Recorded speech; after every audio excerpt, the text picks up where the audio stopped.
এই পড়া করে এসেছিস তো আজকে?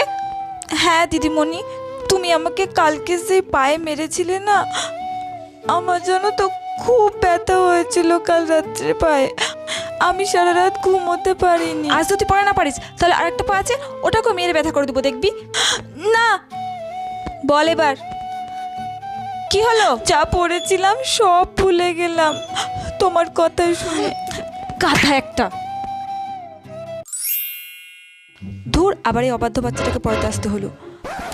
কি করব, টাকার তো খুব দরকার, আর ভালো মাইনেও দেয়। তুমি আবার পড়তে চলে এসেছো? আমি তোমাকে বলেছি না আমি তোমার কাছে পড়বো না? পড়তে তো হবে, না পড়লে বড় হবে কি করে? তাহলে তোমার ফোনটা আমাকে একটু দিতে হবে, আমি গেম খেলবো, তারপরই পড়বো। ঠিক আছে নাও, কিন্তু একবারের জন্যই। আজকে শুধু বাংলা পড়বো, আর কিচ্ছু পড়বো না। দাও। ঠিক আছে, তাই পড়ো।